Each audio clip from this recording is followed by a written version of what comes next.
बिस्मिल्लाहिर्रहमानिर्रहीम।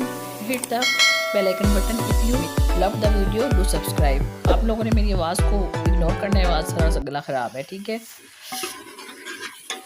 तो सबसे पहले मैं आज आप लोगों को अपनी महक व्लॉग में खुशामदीद कहती हूँ और मैं आप लोगों के साथ दिन भर की जो भी रूटीन है वो आप लोगों के साथ शेयर करूँगी। पाकिस्तानी माएँ अपनी जो है घरों के काम कैसे सर अंजाम देती हैं, ये इधर जो है मैं आज आप लोगों के साथ शेयर करूँगी। चने की दाल और जो है मैंने गोश्त बनाया है।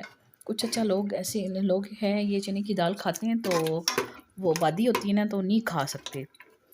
तो आप लोगों ने कोशिश ये करनी है कि दाल को उबाल कर जो दाल का पानी है ना वो आप लोगों ने गिरा देना है और फिर मसाला भून कर और फिर चने की दाल डालनी है।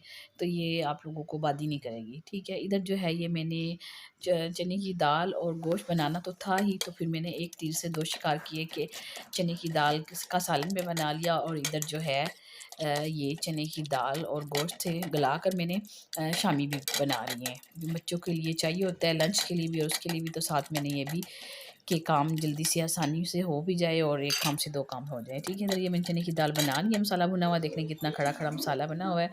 और ये इधर जो है मैंने हाथ से ही अच्छी तरीके से गला कर गोश्त की बोटियों को और चने की दाल को, तो हाथ से ही ये मेल्ट हो गई चने की दाल। और फिर ये मैंने जो है इस तरह काफ़ी सारे शामी कबाब बना कर रख दिए। आप ये देख लें बिल्कुल रेशेदार शामी कबाब तैयार हुए हैं बोटी से। अगर आप लोग शामी कबाब बनाएंगे तो बहुत क्रिस्पी और मज़े के बनते हैं। अगर आप कीमे के शामी कबाब बनाएंगे तो ऐसे रेशेदार नहीं बनेंगे।